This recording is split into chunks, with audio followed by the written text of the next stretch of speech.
As far as when it's going to end, Chris, I mean, unfortunately, the entire state still seeing several active wildfires right now. Majority of them still in Northern California. We're going to start there in Northern California, then work our way south. So first of all, we're looking at the Atlas, Sulphur, Pocket, Tubbs, and the Nuns fire. Some of them have been deadly, and over 161,000 acres burned across the entire area. Winds right now a little gusty, especially right near Fairfield. That is not good news as we start seeing those gusts picking up into 26-mile-per-hour range, even 16 miles per hour in Sacramento. That combined with some fairly low relative humidities at the moment. I mean, they're a little bit lower, a little bit further into Stockton, but there is some moisture, so not quite expecting some major fires that will be popping up anytime soon. But still, the smoke is a problem. We're looking at moderate levels of air quality for Napa and San Jose, but we do have some marine air that's pushing onshore, so that's good news. It's kind of helping that out.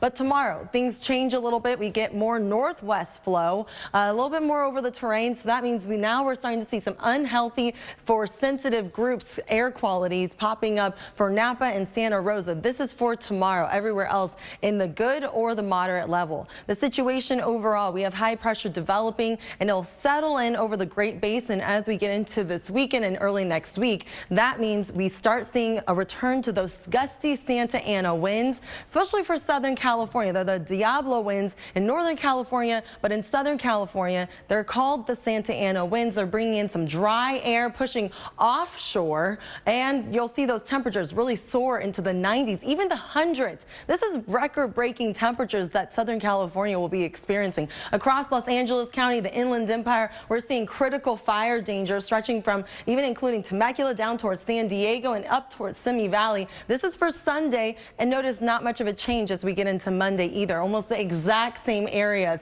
pretty much the exact same areas. San Bernardino, it's very close. Los Angeles also seeing that critical threat for fire. And unfortunately, those temperatures, all that dry weather, all of that sunshine, bringing in a very high chance for fire danger as we get into the middle of next week. But let's talk about the severe weather that we can expect across the middle of the country and let's send it to Southern California.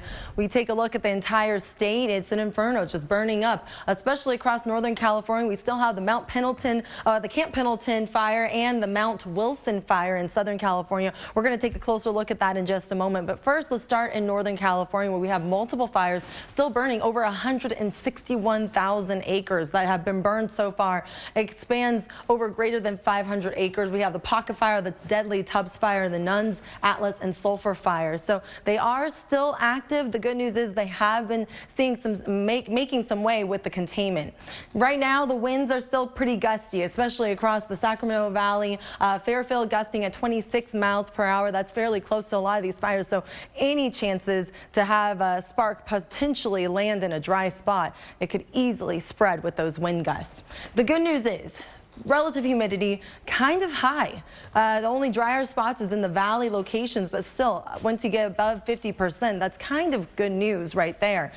As far as the air quality, we saw those winds pushing more onshore. So at the moment, we have high levels. We have good air quality for many spots, except for Napa and San Jose, where it's still considered moderate. But for tomorrow's air quality, expect a change as we have more northwest flow developing. So it's going to be traveling a little bit further on land, and we start seeing those unhealthy conditions pop up for tomorrow's air quality for Napa and Santa Rosa, as well as an increase in the moderate levels. The whole thing is coming down to high pressure. We have high pressure being replaced by high pressure once again in the Great Basin, and that's going to allow some stronger gusty winds to push through the Southern California area. These are the Santa Anas. In Northern California, they're called the Diablo winds, but in Southern California, they're called the Santa Anas, and we're looking at temperatures staying in the 90s and hundreds with an elevated threat for fire activity stretching from San Diego County all the way into the Inland Empire as well as LA,